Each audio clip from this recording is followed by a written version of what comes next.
So I was sitting in this leadership seminar about 15 years ago, and a buddy of mine who's a really good church leader and a really good leader in the marketplace, he was explaining to me about this experience that he had with a senior pastor in a church in another state. He had visited this pastor.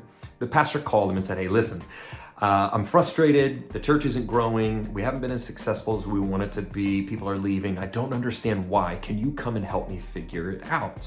So my friend said, "Sure, I'll come with you." He said, "I'll give you 6 weeks. We'll diagnose and we'll talk about what is healthy and not healthy about your church and your culture." The very first Sunday, he gets out of his car, he walks up to the church. There's a tarp hanging off the roof, not secured to the roof, hanging off the roof of this small church. He walks up, there's 2 glass doors at the front. One of the glass doors is completely shattered and had not been replaced. He walks in, there's nobody that greets him at the front door. There's nobody in the foyer, and there's trash on the floor everywhere. Then he walks into the double doors, opens up the double doors to go in a few minutes before service to go into the sanctuary.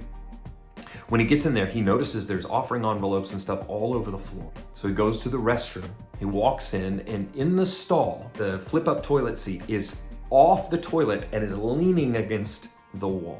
And my friend met with the pastor the next day and said, "Hey man, you, number one, can preach the word." He could. This guy was very talented. He could communicate the word of God, very good Bible preacher and teacher. He said, "The problem is everything else seems out of order." So he told me the story and he said, "Listen, talent will only get you so far in leadership.